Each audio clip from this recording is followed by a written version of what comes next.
일명 이슈를 더하다. 자, 이슈를 더해보겠습니다. 계속. 네.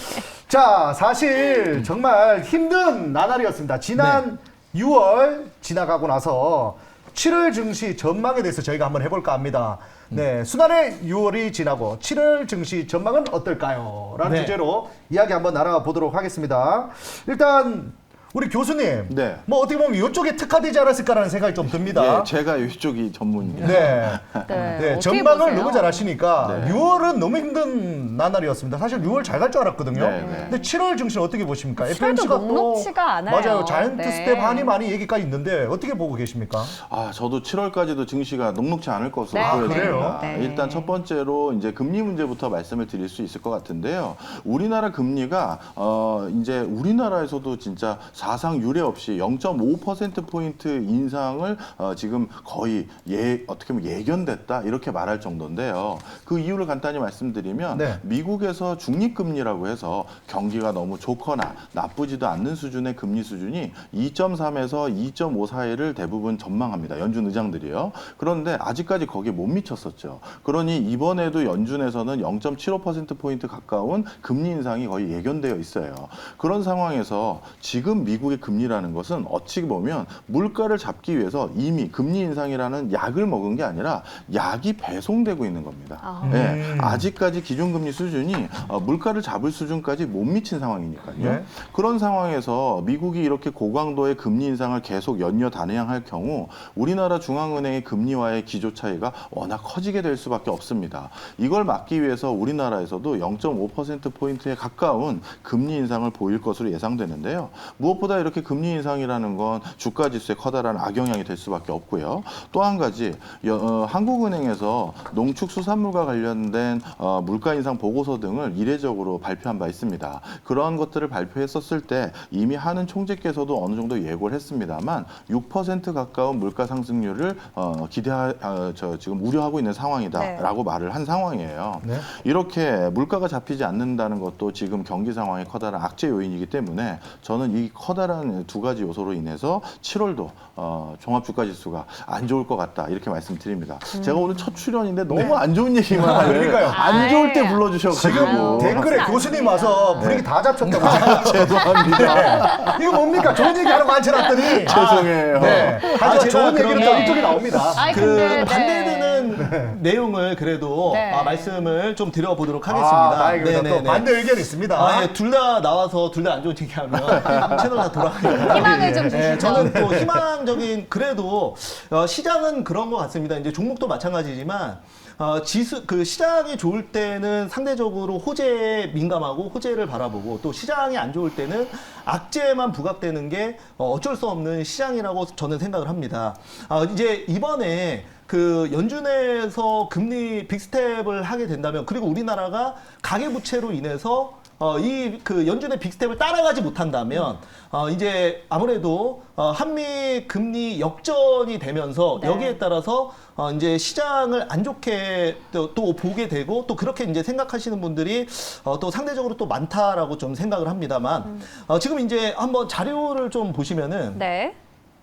최근에 이번에 미국과 한국의 어떤 그 금리 역전 현상이 이번에만 있었던 건 아니에요. 그죠. 예, 네. 과거에도 이제 여기 보시면은 제가 이제 제 네이버 주식 밴드에 자료 올려놓은 것들을 지금 보고 있는데요. 네. 여기 보시면은 2005년 8월부터 2007년 8월까지 네. 이때가 이제 우리나라와 미국의 금리 역전이 일어났던 시기고요. 그다음에 2018년부터 2018년 3월부터 2020년 2월까지 이때 2년 동안에 또 이때도 금리가 역전이 됐던 해입니다. 그런데 이제 이때 보시면은 올해 이제 2005년에서 2008년에를 보시면 이때는 또 지수가 또 상승을 했었어요. 이때거든요. 그리고 2018년부터 2020년에는 또 지수가 반대로 또 하락을 했었고요. 네. 그래서 이게 이제 한미 금리 역전이 된다 그래서 무조건 지수가 떨어진다고 단정 짓기는 좀 어렵다라고 저는 솔직히 생각합니다. 이거는 네네.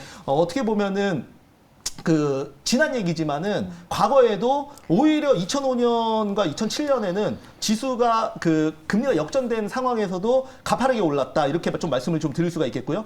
그 다음에 이제 지금 지수가 3,300포인트에서 지금 2,300포인트까지 거의 뭐 30% 넘게 네. 지금 이제 급락을 했습니다. 그래서 그리고 지금 현재 우리나라의 코스피 PBR이 거의 뭐 0.8에서 뭐 0.9를 왔다 갔다 해요. 그만큼 이제 어떻게 보면은 굉장히 많이 지금 빠진 상황인데 그런 그 자산 가치를 보더라도 그리고 지금 삼성전자만 놓고 보더라도 현재 삼성전자의 영업이익이 2018년, 2019년 대비해서 거의 뭐 2.5배 이상 뛰었거든요. 네. 그렇기 때문에 지금 지수가 좀 최근에 많이 빠져서 현재 지수 자체가 2017년 수준이에요. 그래서 그만큼 이제 기업들의 실적은 또 좋아졌기 때문에 이게 이제 어찌됐건 심리입니다. 부동산도 마찬가지고 코인도 마찬가지고 주식도 마찬가지로 이제 현재는 지수가 또 많이 빠지다 보니까 지수가 더 많이 빠질 수 있는 어떤 그 악재를 이제 사람들이 많이 바라보지만 또 지수가 상승하기 시작하면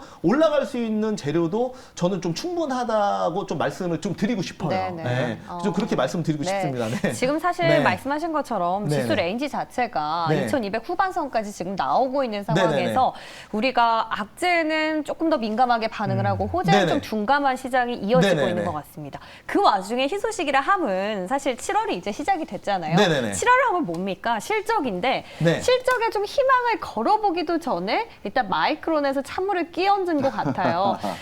교수님 이번에도 또 조금 눈물 흘리면서 들어야 되는 겁니까? 아유, 저를 왜 이럴 때만 부르셨는지 모르겠어요. 아니 이게 주가 나중에 떨어질 때만 또 부르게 되니까 그럴까요? 오를 때는 못 부릅니다 저희가. 오를 때 꼭 불러주십시오. 알겠습니다. 이 네. 질문에도 제가 좀 네. 네거티브한 얘기를 할 수밖에 없는데요. 네, 실적이요. 예, 네. 실적이 방금 말씀 주신 것처럼 마이크론에서도 그렇게 우호적인 실적이 안 나왔습니다. 네. 그리고 지금 많은 전문가들이 우리나라 코스피를 좌지우지하는 삼성전자에서도 그렇게 어닝 실적이 그렇게 긍정적일 거라고 기대하지는 못하고 있어요. 그래요. 눈물이 특히 납니다. 우리나라 ICT 분야 같은 경우는 네. 우리가 어느 정도 예견할 수 있는 파트가 중국 시장입니다. 네. 우리는 항상 반도체, 배터리, 디스플레이 등을 중국에 주면 거기서 완성품을 팔아서 전 세계에 수출하다 그렇죠. 보니까 중국의 실적과 우리나라의 실적이 어느 정도 연관관계가 있다 보니 예측치가 꽤 있는데 지난 한 2분기 동안 중국이 어땠나요?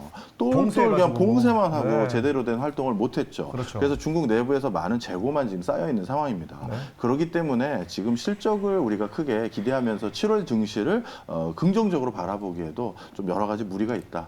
또 네. 이렇게 안 좋은 말씀 드리게 되면 아니, 정확하게 여기- 맥을 또 짚어주시네요. 네, 이쪽 네. 반대쪽에서 저희 또 긍정적인 얘기 들어보면 네. 됩니다. 네. 근데 뭐 2분기 실적은 네. 사실 예상이 되고 있었는데 그렇기 때문에 주가는 항상 선반영이 되는 꼴이지 않습니까? 네네네. 이미 안 좋은 것들은 주가에 반영이 돼서 네. 실적이 뭐 그렇게까지 큰 악영향을 미치진 않을 것이다라고 네. 또 긍정적으로 보는 분들도 계세요. 네네. 맞습니다. 누가 그렇게 이제 이게 만약에 이제 실적만 놓고 보려면은 지금 더 현재 주가에서 한 50% 이상 올라야 되는 것도 굉장히 많고 네, 맞아요. 그리고 또 뭐 실적이 없는데도 불구하고 뭐 개별 이슈로 급등하는 종목들도 너무나 많기 때문에 네.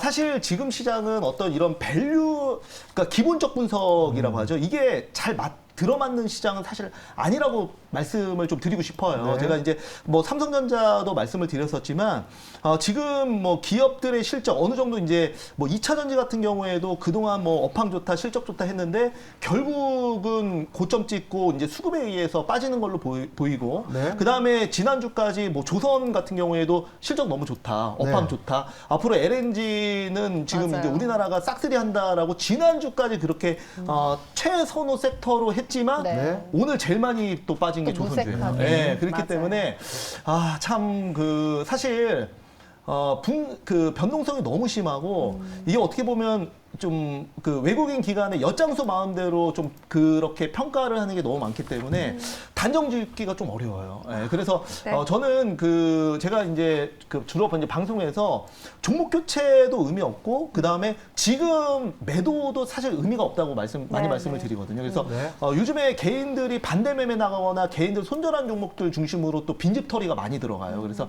그 실적보다는 좀 수급에 의해서 많이 움직이지 않나 좀 그렇게 말씀드리고 싶어요. 네. 아니 뭐 수급에서 움직인다고는 하지만요. 네. 이제 실적은 저는 사실은 좀 좋게 보는 게 네. 환율이 지금 1,300원대입니다. 네. 그럼 어쨌든 우리는 대한민국은 또 수출 기업들이 많다 그거는 보니까 맞죠. 네. 팔고 났을 때 이득은 어쨌든 남는 거라는 생각이 들거든요. 그게 이제 네. 보통은 예전에는 성장기 때는 그게 맞았는데 네. 지금은 그 환율이 높아지면은 오히려 이제 수출 겸이니까 더 잘 될 거라고 생각하지만 네. 환차 손해 우려로 더 많이 빠져요. 아, 그래요? 네네네. 그래서 이게 딱 그렇게 말씀하시는 것처럼 들어맞지가 않아요. 네. 그렇게 좀 말씀드릴게요. 그러면 우리 네. 전문가님 보시는 네네네. 실적 좋을 만한 업종은 어디 업종이 좋을까요, 그러면? 아, 실적이요? 네. 네. 지금 이 이제 업종들이 딱 나온다. 네. 우선은 그 실적 같은 경우에는 네. 제가 봤을 때는 기본적으로 지금 이제 아까 얘기했었던 진단 키트 같은 경우에도 실적이 네. 너무너무 좋아요. 하지만 앞으로 그동안 이제 못 가고 성장성. 있다가 네. 수급에 의해서 모멘텀에 의해서 사실 가는 거거든요. 네. 그리고 추가적으로 봤을 때 리오프닝 같은 경우에도 실적 좋은 애들 많아요. 최근에 이제 롯데관광개발 같은 경우에도 네. 지금 이제 어떻게 보면 제가 그 리오프닝 관련해서 이제 탑픽으로 좀 뽑았는데요. 네. 지금 그 이제 롯데관광개발이 하고 있는 이제 드림타워 이 2분기 때 최대 실적 나왔대요 이번에. 네. 그러니까 리오프닝으로 지금 이제 풀렸는데 해외여행은 아직까지 조금 부담스러운 분들이 제주도를 워낙 많이 가다 보니까 네. 그래서 이제 롯데관광개발이 이번에 2분기 최대 실적이 나온다 그래서 좀 그 실적만 놓고 봤을 때 좋고 그 다음에 이제 강원랜드. 강원랜드. 네, 강원랜드 같은 경우에도 우리가 이제 지금 이제 카지노를 하고 그 이제 뭐 카지노 가서 이제 바카라나 이런 거 이제 하고 싶은 분들이 아직 뭐 그 마카오나 아니면은 라스베가스를 가기는 부담스럽거든요. 그렇죠. 그런 분들이 이제 내수에 몰려 있는 그리고 내국인이 출입 가능한 강원랜드가 매출이 좀 늘어나고 있고 GKL이나 파라다이스 이런 회사들은 외국계 카지노인데 결국은 중국이 와야 되거든요. 그래서 네. 이런 쪽은 좀 쉽지 않다. 그래서 업종 내 탑픽으로 뭐 리오프닝 쪽으로는 롯데관광개발 그리고 또 뭐 강원랜드 정도 그렇게 말씀드리겠습니다. 네. 실적만 놓고 봤을 때 말씀드린 겁니다. 네. 네, 실적만 놓고 봤을 때는 네. 또 관심 가져볼 만한 종목에 대해서 들어봤고요. 자, 이제 중국도 한번 체크를 네. 해봐야 될 게 저희가 지난 목요일에도 이제 중국 증시 그리고 대만 증시와의 커플링 현상에 대해서 좀 네네네. 다뤄봤습니다. 근데 중국 정부가 이제 경기 부양 정책에 속도를 좀 내고 있는 상황에서 네. 결국에 같은 이머징 시장이잖아요. 여기에 쏠리면 우리 증시까지 매기가 좀 들어올까요? 참 안타깝게 예전에는 중국 증시와 우리나라 증시의 동조화 현상이 꽤 많이 있었습니다. 특히 이제 외환 가치에 있어서도 똑같은 기조가 유지됐었는데요. 특히 외환 시장 같은 경우는 한국의 원화 통화를 프록시 통화라고 해서 중국의 대용 통화라고 인식을 많이 했었거든요. 네. 위안화에 직접적인 투자를 하려고 해도 위안화 시장은 완벽하게 개방되지 않았다 보니까 거기에 똑같은 동조화 현상이 있는 원화 시장에 많이 투자를 하면서 환차익이나 환차손의 흐름을 유지한 적도 있고요. 그런데 이번 같은 경우는 중국의 경기 부양이 가속화된다라는 건 이렇게 보시면 될 것 같은데 중국의 내수 경제를 지탱하는 건 크게 두 가지 큰 축이 있습니다. 하나가 부동산을 중심으로 한 건설 경기고요. 또 하나가 자동차예요. 그런데 지금 진짜 부동산 관련한 중국 내부 상황이 너무 안 좋다던데. 이런 표현이 맞는 것 같아요. 박살났습니다. 진짜. 흠다 사태부터 시작해서 완전 예, 진짜 박살났거든요. 네. 그러다 보니까 이게 전반적으로 민생 경제를 붕괴시킬 정도까지 악화되는 것을 막기 위해서 네. 경기 부양을 지금 하고 있는 상황이고요. 따라서 이 경기 부양의 시그널이 워낙 나쁜 악재가 반영한 것이기 때문에 이것 때문에 국내 증시까지 좋아질 이런 연관관계를 보기는 좀 어렵죠. 네. 그렇습니다. 제가 여기 네. 추가로 또 네. 우리 교수님이 말씀하신 거는 이제 중복되지 않게 추가적으로 좀 말씀을 드리면 최근 그 예전에는 네. 우리나라 시장이 좀 안 좋을 때도 중국 증시가 이제 또 10시 반에 시작을 하면 좀 힘을 받았잖아요. 중국 증시 반등 나오면 우리나라 증시도 같이 좀 따라가는 동조화경이 네. 좀 강했는데 요즘에는 전혀 달라요. 혼자만 잘 가요. 요즘에 중국 증시가 굉장히 네. 좋은 좀 얄밉습니다. 상황을 보여주고 있고 네. 우리나라랑 이제 그 우리나라와 대만 증시가 요즘에 같이 가요. 그러니까요. 왜냐면 또 대만 네. 같은 경우에도 TSMC를 중심으로 반도체의 IT, 예. 비중이 좀 크다 보니까 또 그런 그 현상이 강한데 중국 증시가 보면은 요즘에 이제 미국의 금리 인상 안 따라가는 국가들이 두 개. 중국하고 일본. 네, 그렇죠? 근데 이제 중국은 일본은 지금 엔저를 이게 되돌릴 수가 없기 때문에 이제 계속한다고 보더라도 중국 같은 경우에는 요즘에 증시 흐름도 좋고 이런 그 인플레이션에 대한 우려를 좀 그 적게 할 수 있는 게 구체적으로 이제 그 노출은 많이 안 되고 있지만 러시아산 값싼 원자재들 네. 지금 수출 다 막혀 있잖아요. 네. 근데 이런 그 원자재 쪽이 다 중국 쪽으로 예, 가면서 이거를 그 인플레이션을 막아주고 있는 거예요. 예, 그러다 보니까 상대적으로 좀 중국 증시가 우리나라 증시보다 같은 이머징 시장에 있지만 상대적으로 좀 좋고 요즘에 디커플링 현상이 좀 많이 생기고 있다. 이렇게 좀 말씀을 드려보도록 하겠습니다. 네, 좋습니다. 자, 어쨌든 뭐 7월 증시 좋기만을 바라보면서요. 다음 또 이슈를 더해 보겠습니다. 자, 다음 이슈는요. 또 개미들을 울리는 무중 공시로 주가 급등락 문제 없나라는 주제로 얘기 나눠보겠습니다. 네. 네. 자, 일단 무중 나오면 네. 주가가 잘 갑니다, 요즘. 네, 우리 교수님 네. 어떻게 혹시 어떻게 생각하시는지. 생각해요? 네. 그게 저처럼 이제 공부한 사람들은 솔직히 잘 이해가 안 가요. 네. 왜냐하면 무상증자라는 것은 회사의 본질적인 가치에는 하나도 변화가 없는 그렇죠. 거죠. 네. 그러다 보니까 이게 사실 이 무상증자를 했다는 이유만으로 주가가 움직일 요인은 사실은 없습니다. 네, 맞아요. 그런데 물론 이건 있죠. 주식수가 늘어나는 만큼 주가가 이제 주식 가격이 싸보이니까. 싸지기 때문에 네. 유동성이 많이 풀려서 그동안 못 샀거나 주저했던 사람들이 들어와서 단기적으로 반등할 수가 있어요. 네네. 하지만 이건 단기적인 반등이지 본질적인 가치 변화는 아니거든요. 그러다 보니까 저희 같은 입장에서는 이 무상증자로 인해서 주가가 급등락했다라는 자체를 네. 벌써 퀘스천 마크를 좀 갔죠. 근데 이거는 우리 교수님은 전문가니까 그렇지. 네. 저처럼 개인 투자자들은요. 네. 한 주를 더 줘?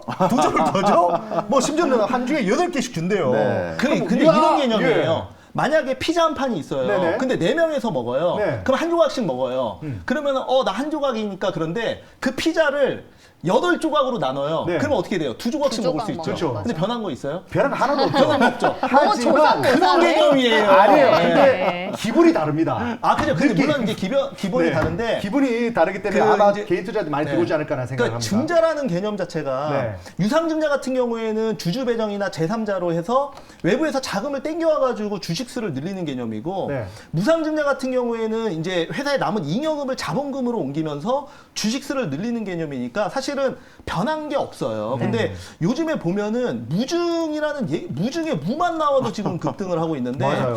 이거는 저는 제가 봤을 때도 전혀 정상적인 그런 게 아닌데 네. 이게 이제 어디서부터 시작됐냐면 노토스부터 시작됐어요. 맞아요. 네. 이게 너무 많이 노토스가 갔잖아요. 정말 말도 안 되는 그건데 네. 근데 이거는 어쩔 수 없어요. 왜냐면 우리나라 주식 시장이 그냥 올라가면 올라가는 건데 어찌됐건 인위적으로 저는 끌어올렸다고 생각을 합니다. 그래서 네. 1대8 무증을 하면서 주식수를 더 준다고 하니까 이거를 이제 그 모멘텀을 받아가지고 인위적으로 수급을 억지로 끌어올리고 그 다음에 4만 원까지 올린 거를 지금 고점 대비해서 또 거의 뭐 몇 토막을 냈거든요. 지금. 맞아요. 그러니까 거의 원점으로 돌아왔어요. 근데 이 바톤을 이은 게 지금 공구우먼이거든요. 네. 공구우먼 하면은 오늘도 그 이게 상 같더라고요. 그죠? 3월 달에 상장했는데 네. 오늘로 딱 10배 갔어요. 네. 그러니까 말 그대로 정말. 1억 넣었으면 10억 되고 네. 1억, 1,000만 원 넣었으면 1억 되는 시세인데 네. 이게 지금 이게 말이 되냐고요. 이게 말이 안 공구우먼이 되죠. 뭐 하는 회사인지 아세요? 뭐 하는 모릅니다. 회사예요? 의류 의류 뭐 공동구매하는 공동구매 뭐 그쪽 몰라요, 알지? 잘 사람들 몰라요. 네. 공구우먼 이름에 열매가 갈 나와 정도가 있지. 할 정도로. 공구우먼이 여러분들 그 인터넷 쇼핑몰이에요. 네, 네. 그래서 빅사이즈 쇼핑몰이라고 네. 여러분들 그냥 뭐 포털 사이트에 공구우먼 치면은 여성 쇼핑몰 들어가는데 아니 그 뭐 이게 무중해가지고 만약에 옷을 입으면 그냥 자연스럽게 살이 빠진다 이러면은 인정하겠는데 아무것도 없이 이렇게 올리는 거는 제가 봤을 때는 이건 너무 좀 말도 네. 안 된다. 그냥 그렇게 말씀드릴게요. 뭐 뭐, 얘기하고 싶은 건 많은데. 네, 지금 사실 근데 저희가 공구먼 뭐 권리락 효과에 대해서 언급을 드리기가 참 상당히 좀 난감합니다. 네. 왜냐면 여기에 있어서 시청자분들 들으시고 또 네. 오해하셔가지고 네네. 이걸 좋은 쪽으로 이제 보시는 아니요, 분들도 저는 있고 나쁜 쪽으로 봅니다. 테마성이기 네. 때문에 네. 조심스러운데 그럼 결국에 이게 언제쯤 정상화 된다고 보세요? 세력들 차익할 때 직접적으로 얘기해서 네. 개인 이제 오늘도 점상이에요. 네, 네. 자 이제 차트 한번 잠깐만 볼 수 네. 있을까요? 차트 한번 잠깐 보면은 네. 제가 진짜 제가 직접적으로 얘기를 네, 하는 거예요. 냉정하게 좀 봐주세요. 예, 언제쯤 덜 갈까? 이거는 여기 보시면은 그 6월 29일 날 점상, 그 다음에 6월 30일 날 점상, 오늘도 점상이에요. 개인들이 못 사게 만드는 거예요. 네. 그러면 이 개인 투자자들이 사고 싶은데 점상이니까 못 사잖아요.